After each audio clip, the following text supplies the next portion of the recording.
Life isn't ever what it seems. Humans can be very duplicitous and secretive, and everyone really has a split going on all the time between what they'd like people to think of them as being. I think we're all constantly battling with a sort of darker side of ourselves.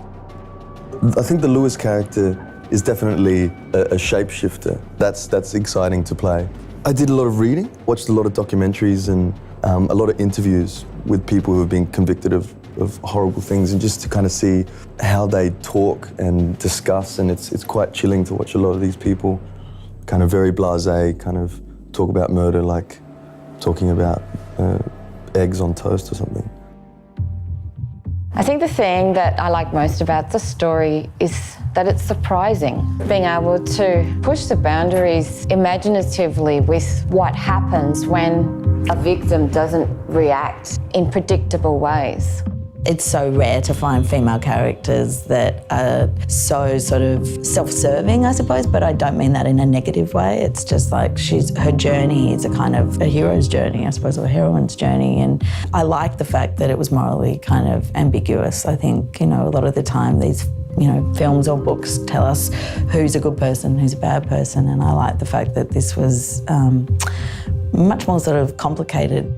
The central idea of the film is a woman who is wronged by two men. It's a savage incident and it speaks of male toxicity at its worst.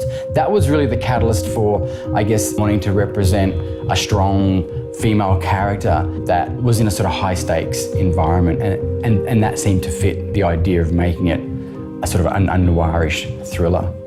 I think David has quite cleverly actually made a duality in the characters, that they appear one way but don't necessarily behave according to the moral views that they espouse. Does everything you do make up all of you? I don't know, it's really interesting. In terms of storytelling, you are able to, through design, give a lot of insight into characters' personalities. What was unusual about the story was the way that the houses present themselves is not necessarily a reflection of the true characters. Take Sarah's house, for example, and it probably reads more as the picture in which she's trying to present to society rather than a true reflection of herself. The thing that really intrigued me about Pimped from the cinematography perspective was that it's a thriller.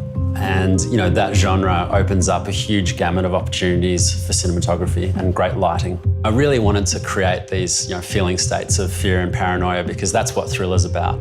The question of, do you know who you're going home with?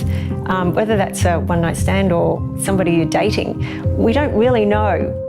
It's about betrayal and morality and identity, and about being responsible. The sort of nihilism really got me, especially, I don't know, it feels like the world's in kind of a dark place at the moment, and there's something about this sort of live for the moment attitude that some of these characters have that I find kind of fascinating.